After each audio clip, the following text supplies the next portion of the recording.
न समझो ये जीवन बस एक संयोग का मेला है, ये तो हर सांस में बीते कर्मों का लेन देन का खेला है। जो तू आज रो रहा है वो आंसू कल किसी ने बहाए थे, पूर्व जन्म की वो पुकार है जिसे अब चुकाने आया है। नमस्कार प्यारे साथियों, स्वागत है आपका हमारे चैनल के हिंदी कहानियाँ में।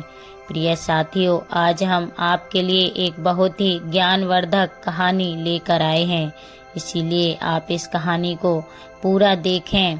एक बार माता पार्वती महादेव के साथ कैलाश पर्वत पर बैठी थीं। तभी उनके मन में एक प्रश्न आया और उन्होंने महादेव से पूछा कि हे प्रभु, मैं जानना चाहती हूँ, क्या पृथ्वी लोक पर मनुष्यों को अपने पिछले जन्म का कर्ज भी चुकाना पड़ता है? और मृत्यु के बाद मनुष्य की आत्मा अपने साथ वह कौन कौन सी चीजें ले जाती है? माता पार्वती की बात सुनकर भगवान शंकर मुस्कुराते हुए कहते हैं कि हे देवी, आज आपने जो प्रश्न किया है वह समस्त मानव जाति के कल्याण हेतु अत्यंत महत्वपूर्ण है। हे देवी, यह सत्य है कि इंसान को अपने पिछले जन्म का कर्ज अवश्य ही चुकाना पड़ता है और मृत्यु के बाद भी कुछ ऐसी चीजें हैं जो आत्मा के साथ में ही रहती हैं और उनका प्रभाव मनुष्य के दूसरे जन्म पर भी पड़ता है। तब माता पार्वती महादेव से पूछती हैं कि हे प्रभु, यह कैसा कर्ज होता है जो अगले जन्म में भी चुकाना पड़ता है, और वह कौन सी चीजें हैं जो अगले जन्म में भी प्रभाव डालती हैं? फिर भगवान शंकर कहते हैं कि हे उमा, आज मैं आपको इसी विषय में एक कथा सुनाता हूँ।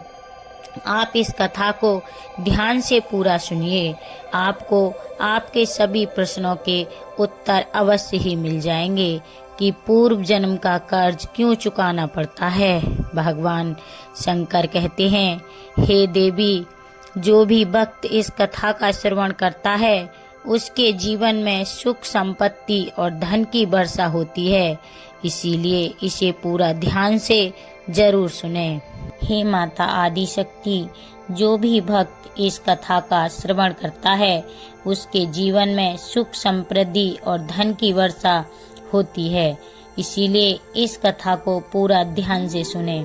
हे माता आदि शक्ति, आज जो भी भक्त इस पवित्र कथा का श्रवण कर रहा है, आप उनके ऊपर अपना आशीर्वाद सदैव बनाए रखिएगा। आगे शंकर भगवान कहते हैं कि हे पार्वती, एक समय की बात है, मध्य देश में माधव नाम का एक पंडित रहता था। उसकी पत्नी का नाम राधा था। राधा बहुत ही सुंदर और सुशील थी। माधव का जन्म एक गरीब घर में हुआ था, इसीलिए वह अत्यंत गरीब था, परंतु वह अत्यंत बुद्धिमान और मेहनती था। माधव में एक खास बात यह थी कि उसे धन का लालच नहीं था।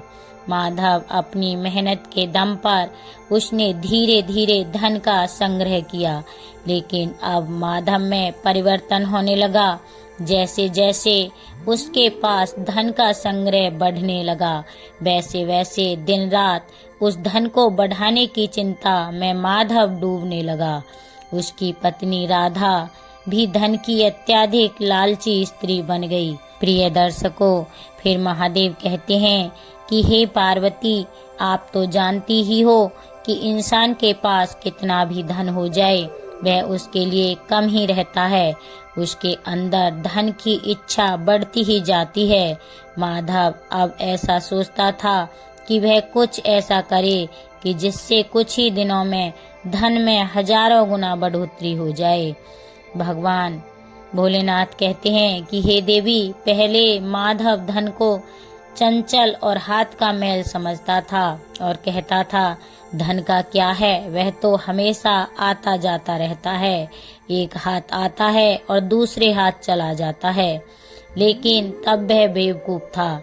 अब उसकी आंखें खुल गई थीं और वह धन का अत्यधिक संग्रह करने लगा था। उस धन से दान धर्म आदि करने लगा तथा वह साधु और महंतों की सेवा भी करने लगा था। पहले उसकी ईश्वर में बड़ी ही श्रद्धा थी, किंतु समय के साथ साथ उसके अंदर धन की लालसा प्रज्वलित हो चुकी थी।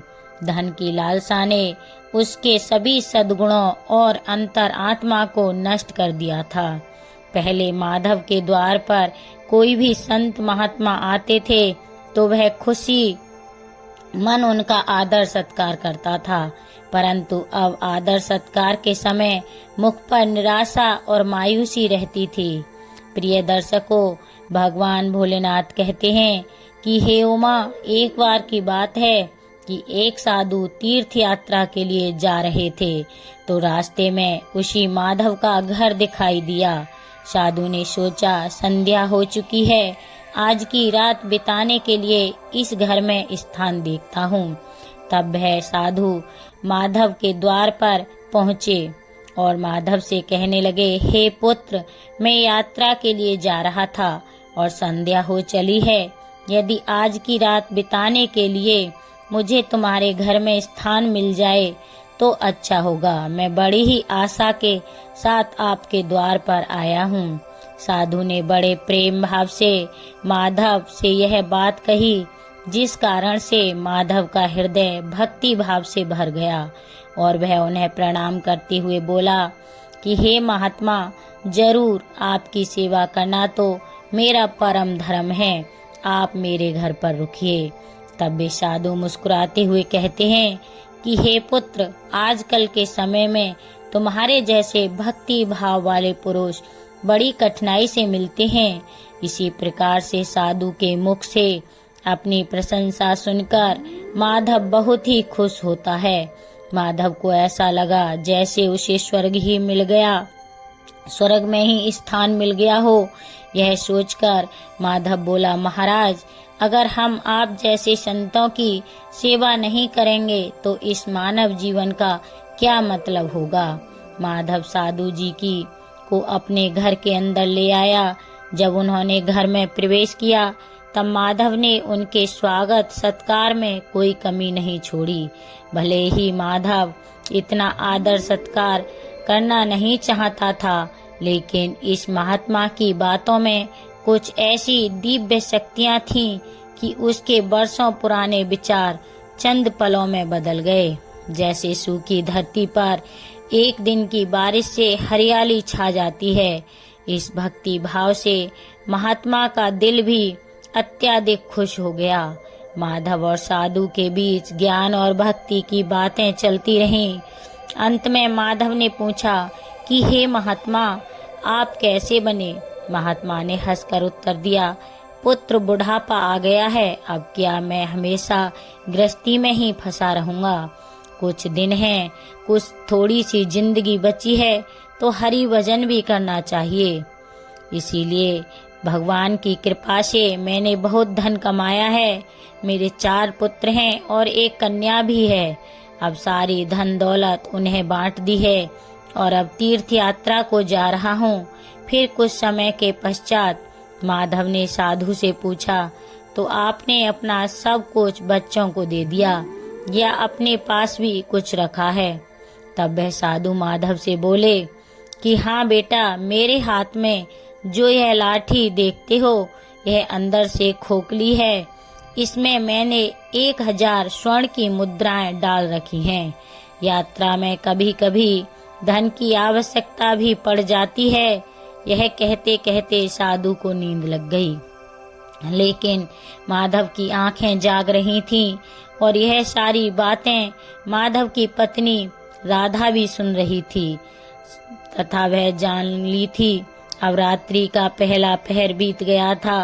वह बार बार महात्मा की लाठी को देख रही थी और माधव भी महात्मा की लाठी को देख रहा था और मन ही मन कुछ सोच रहा था।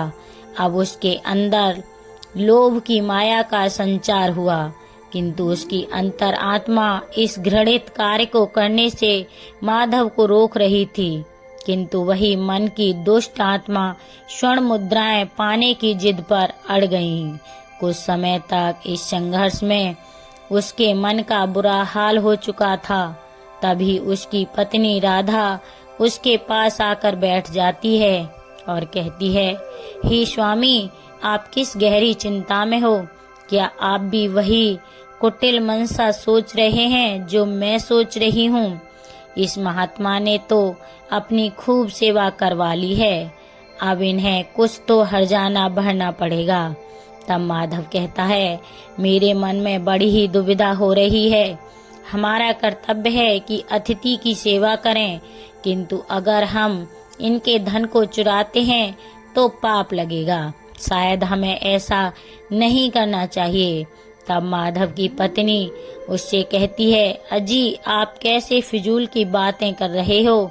इस महात्मा की उम्र हो चुकी है और क्या पता कब यह मृत्यु को प्राप्त हो जाए। वैसे भी अब यह अनाथ है और अपना अंतिम समय बिताने हेतु तीर्थ यात्रा पर जा रहे हैं। आप अपने मन को मत रोको और इन स्वर्ण मुद्राओं को ले लो। मुझे लगता है ईश्वर भी यही चाहते हैं। इसी कारण से यह महात्मा हमारे यहाँ पधारे हैं और जो बात सबसे गुप्त रखनी चाहिए उसे भी इन्होंने हमें बता दिया। अपनी पत्नी की बातें सुनकर माधव पत्नी से कहता है, ठीक है। लोभ ने धर्म को हरा दिया। दोनों पति पत्नी ने लाठी से स्वर्ण मुद्राएं निकाल ली और उसकी जगह लोहे की मुद्राएं डाल दी। अगले दिन प्रातःकाल सुबह महात्मा माधव और उसकी पत्नी की विनम्रता पूर्वक आज्ञा लेकर अपनी अगली यात्रा के लिए तैयार हो गए, किंतु अभी भी माधव का दिल धड़क रहा था। उसे डर था कि कहीं साधु को शक न हो जाए। इसका ख्याल से उसका चेहरा पीला पड़ता जा रहा था, लेकिन साधु को इस बात की कोई खबर ही नहीं थी। वे तो हंसते हुए बातें कर रहे थे और रात की मेहमान नवाजी के लिए बार बार माधव को धन्यवाद दे रहे थे। अपितु जाते समय माधव ने कहा, महात्मा जी, हमारे कोई संतान नहीं है। कृपया आप भगवान से प्रार्थना करें कि हमारे यहाँ संतान हो जाए। वैसे तो हम पापी हैं, हमारी प्रार्थनाओं का कोई असर नहीं हो सकता, किंतु आप तो महात्मा हैं, भगवान आपकी बात जरूर सुनेंगे। तभी मंद मुस्कान के साथ महात्मा ने उत्तर दिया, सुनेंगे या नहीं यह तो वही जाने, लेकिन मैं तुम्हें आशीर्वाद देता हूँ कि भगवान तुम्हें संतान दे। इतना कहकर वे महात्मा वहाँ से चले गए, जैसे माधव के सिर से एक बड़ा बोझ हट गया था। उसे ऐसा लगा जैसे महात्मा के जाने के साथ ही उसके दिल से एक पत्थर हट गया हो, किंतु वे दोनों पति पत्नी इसी चोरी के फल से नहीं बच सकते थे। यह बात माधव का मन और मस्तिष्क भी अनुभव कर रहे थे, परंतु वह इस चोरी के प्रकट होने से भी बहुत डरते थे। चोरी का प्रकट होना प्रत्यक्ष था, किंतु उसका फल भविष्य के किसी पर्दे में चुपचाप छिपकर सही अवसर की प्रतीक्षा में बैठा था। मनुष्य वर्तमान समय के सामने भविष्य की परवाह नहीं करता। वही दूसरी ओर जब वे महात्मा तीर्थ यात्रा में पहुँचे तो उनका हृदय अत्यंत प्रसन्न हो गया। हे पार्वती, यहाँ साधु संतों को देखकर ऐसी प्रसन्न हुई मानो उन्हें सभी देवताओं के साक्षात दर्शन हो गए हों। उनका मन ईश्वर भक्ति में लीन हो गया। फिर अगले दिन उन्होंने उस मंदिर के मुख्य रसोइयों को बुलाया और कहा, महाराज, मैं यहाँ दर्शन हेतु आने वाले सभी यात्रियों के लिए अन्नदान करना चाहता हूँ और अब यही मेरी एक इच्छा बाकी है। कृपया आप हमें बताइए कि सभी लोगों के भोजन तथा निवास और वस्त्र दान के लिए कितना खर्च हो सकता है। तभी उस व्यक्ति ने कुछ हिसाब करते हुए बताया कि महाराज, अन्नदान, निवास और वस्त्र दान और अन्य सभी प्रकार के कार्यों के लिए कुल 800 स्वर्ण मुद्राएं लग सकती हैं तथा 50 से 100 अधिक भी लग सकती हैं। क्या आपके पास इतना ज्यादा और पर्याप्त धन है? तब वे साधु जी कहते हैं कि ठीक है, मैं इसका प्रबंध करता हूँ, आप बस कल के सभी कार्यक्रमों का आयोजन करो। यह कहकर वह गंगा स्नान के लिए चले गए। प्रिय दर्शकों, फिर अगले दिन उनके कहे अनुसार उस रसोइये ने पूरा आयोजन किया। तीर्थ यात्रा के परिसर में बड़ी ही धूमधाम और खुशी के साथ अन्नदान, भजन आदि कार्यों को संपन्न किया गया। वहां मौजूद सभी लोग देखकर खुशी से कहने लगे कि ये महात्मा स्वयं गरीब होकर भी कितने दयावान हैं, और जिनके पास धन की कोई कमी नहीं होती, ये व्यर्थ के दिखावे बाजी में लुटा देते हैं, बेटों के ब्याह पर उड़ा देते हैं, परंतु धर्म की राह पर एक कौड़ी भी खर्च नहीं करते। यह एक नेक दिल मनुष्य है जिसने अपना धर्म समझा और धर्म के सामने धन का मोह नहीं देखा। तब अपनी प्रशंसा सुनकर महात्मा के खुशी का कोई ठिकाना न रहा। उनका हृदय आनंद से प्रसन्न हो रहा था। किंतु हे पार्वती, वहीं दूसरी ओर उनका भाग्य रो रहा था। जब संध्या हुई, महात्मा ने एकांत में जाकर लाठी को खोलकर देखा तो लाठी के अंदर स्वर्ण के सिक्के के स्थान पर लोहे के सिक्कों को देखकर उसका हृदय कांप गया। उसे ऐसा प्रतीत हुआ मानो वह कोई भयानक सपना देख रहा हो। उसे अपनी आंखों पर यकीन नहीं हो रहा था। वह चाहता कि यह स्वप्न जल्दी से टूट जाए, पर यह कोई सपना नहीं था जिससे नींद खुल जाए। उसने बार बार अपनी आंखें मल मल कर देखा, पर सिक्के वही थे। अब उस महात्मा को थोड़ी ही देर में रसोइयों का हिसाब कर उनका धन लौटाना था। उसने सोचा अब क्या होगा। अपमान की छवि उसकी आंखों के सामने तैरने लगी और कहने लगा, हे प्रभु, आप मुझे क्षमा करें। और महात्मा कांपते हुए खड़े हो गए। उन्हें अपमान का ख्याल अपमान से भी ज्यादा डरावना लग रहा था। अब उनमें इसे सहन करने की शक्ति नहीं थी। वे कुछ देर तक सोचते रहे, फिर वे आत्महत्या की कोशिश करने लगे कि तभी महात्मा की अंतरात्मा ने उपदेश दिया। दिमाग ने भी सलाह दी कि यह तुम क्या कर रहे हो। आत्महत्या सबसे बड़ा पाप कर्म है, ऐसा मत करो।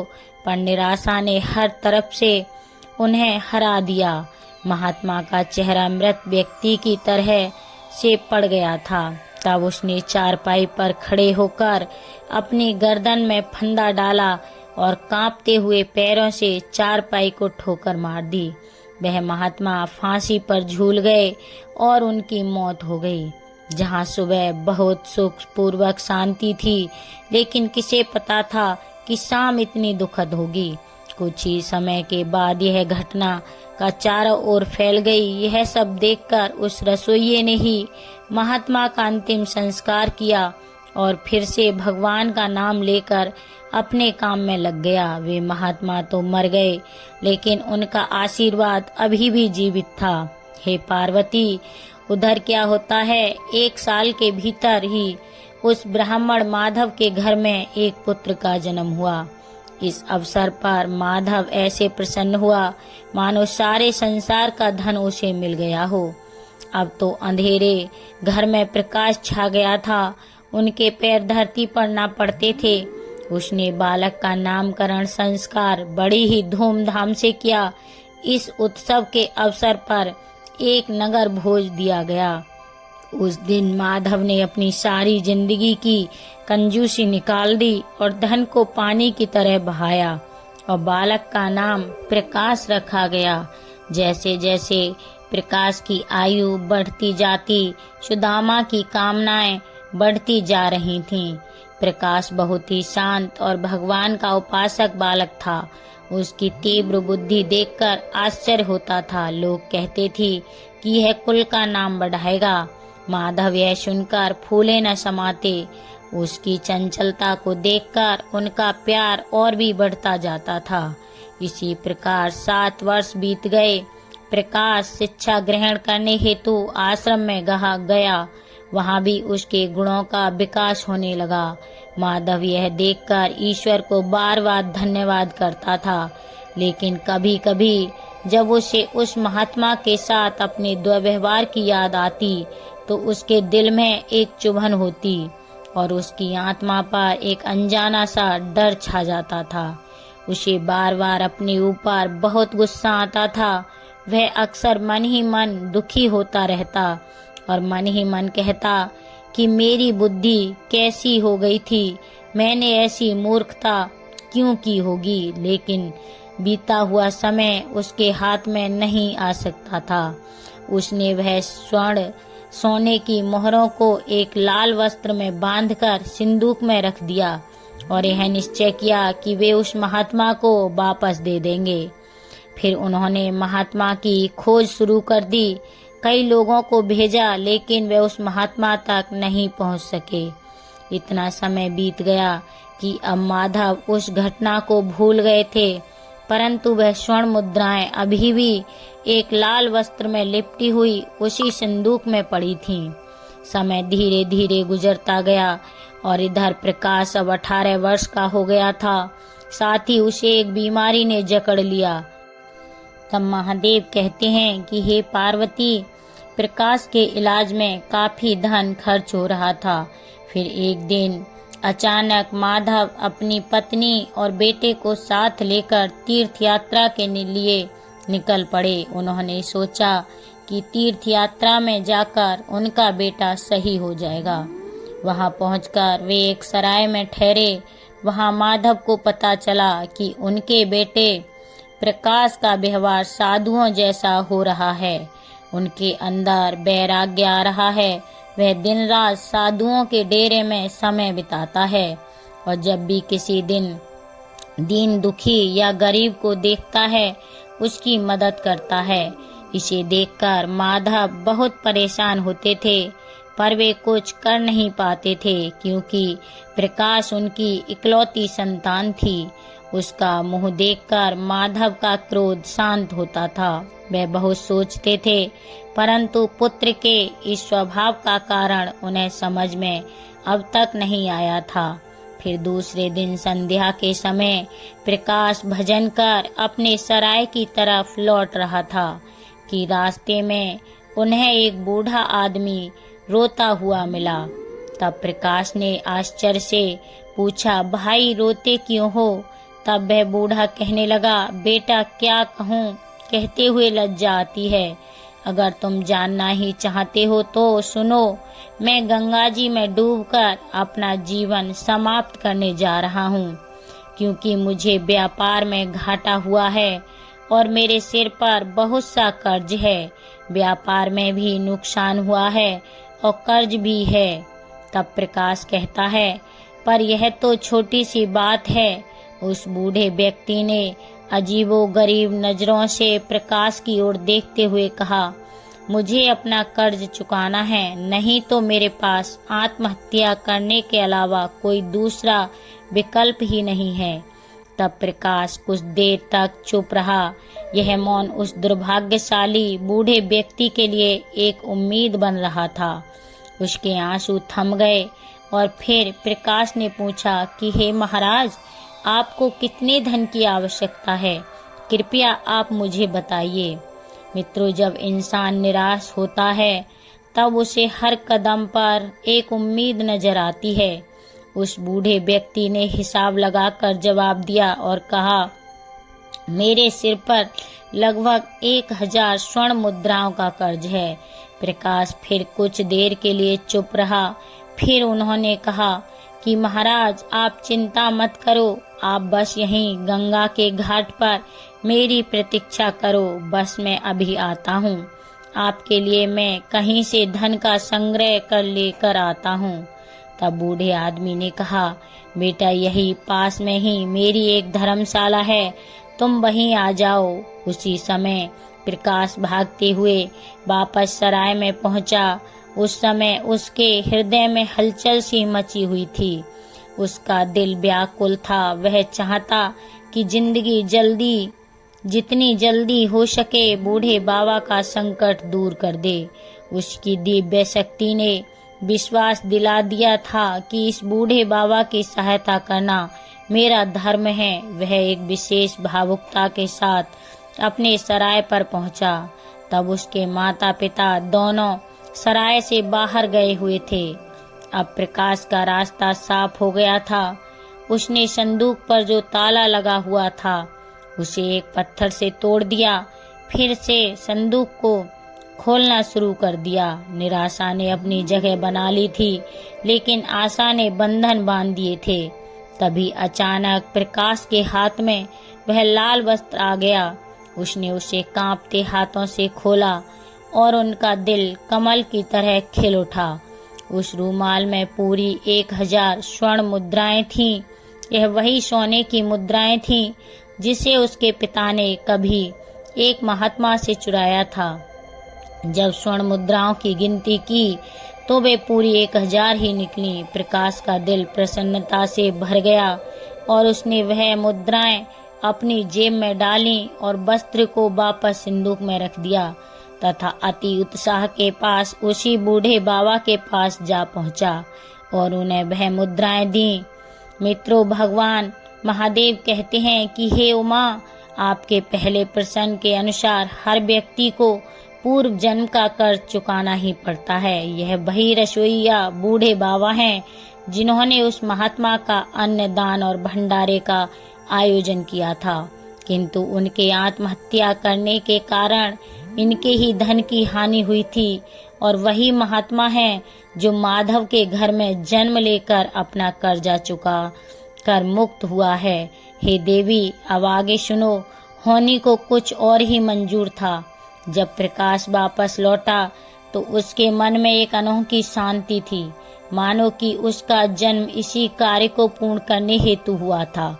अब उसकी बीमारी ने उसके ही प्राणों की आहुति ली। वही जब दूसरे दिन सुबह यह बात माधव और उसकी पत्नी को पता चली कि उसका पुत्र मृत हो चुका है, इस दुख के कारण उनका हृदय अत्यंत पीड़ा से भर गया और निराशा के साथ उन्होंने भी अपने प्राणों को त्याग दिया। जब उन तीनों की मृत्यु हुई तो उसी रसोइये ने उनका अंतिम संस्कार किया। हे देवी, जब उन तीनों की आत्माओं को यमराज के दरबार में लाया गया तब यमराज ने प्रकाश को स्वर्ग में भेज दिया। वहीं दूसरी ओर ब्राह्मण और उसकी पत्नी को घोर नरक में डाल दिया गया। तत्पश्चात उन दोनों को ही अपाहिज बनाकर धरती लोक पर कुत्ते के रूप में जन्म लेकर वापस भेज दिया। जो भी मनुष्य अपने जीवन में कर्ज नहीं चुकाते हैं उन्हें जन्म जन्मांतर के कष्ट भोगने पड़ते हैं। इसीलिए मनुष्य को कभी भी किसी भी प्रकार का एहसान और कर्ज चुकाना चाहिए, ना कि अपने ऊपर रखना चाहिए।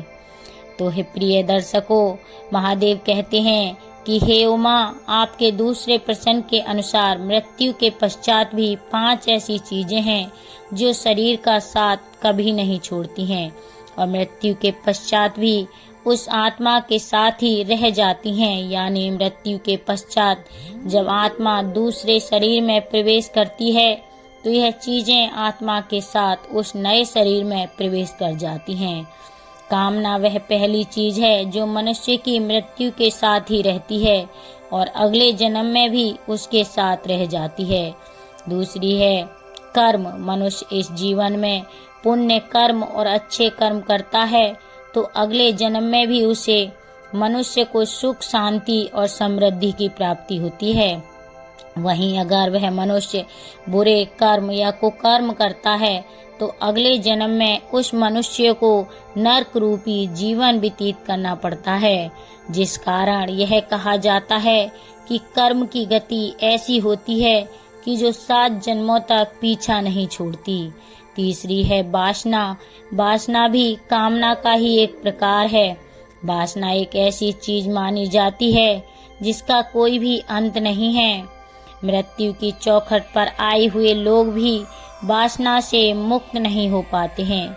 इस सांसारिक सुख की चाहत और काम की इच्छा वासना कहलाती है। मन, शांति और ज्ञान ही एकमात्र वस्तु है जो वासना से मुक्ति दिलवा सकती है।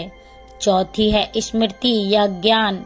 बुद्धिमान मनुष्य हमेशा ही बुद्धिमान और विवेकशील रहते हैं, जिस कारण से उन्हें जल्दी मुक्ति की प्राप्ति होती है। और 5वीं बात है कर्ज। एक ऐसी चीज है जो मनुष्य मरने के बाद भी उसका पीछा नहीं छोड़ती। अगर किसी से कर्ज लिया है तो उसे मरने से पहले जरूर चुका देना चाहिए। लिया गया कर्ज और दिया गया कर्ज जन्म जन्मांतर उस मनुष्य के साथ ही रहता है। अगर कोई मनुष्य कर्ज लेकर मरता है तो उसका कर्ज परलोक में वापस मांगा जाता है, साथ ही उसे अपने कर्ज की सजा भी दी जाती है। इतना ही नहीं, पुनर्जन्म में उस कर्ज के भरण के तौर पर उस मनुष्य के शरीर के किसी भी हिस्से को अपंग या अपाहिज बना दिया जाता है। अगले मिलने वाले जन्म में भी वह व्यक्ति सुख सुविधाओं से दूर रहता है और हमेशा अपने जीवन में असफल रह जाता है। तब महादेव कहते हैं कि हे पार्वती, अब आपको आपके सारे प्रश्नों के उत्तर मिल गए होंगे और आपकी शंकाएं भी दूर हो गई होंगी। तो प्रिय दर्शकों, ये कहानी यहीं खत्म होती है। अगर आपको ये कहानी अच्छी लगी हो तो इस कहानी को लाइक और शेयर करें तथा कमेंट में हर हर महादेव लिखना ना भूलें। साथ ही हमारे चैनल को सब्सक्राइब करें। आप सभी का धन्यवाद। नमस्कार।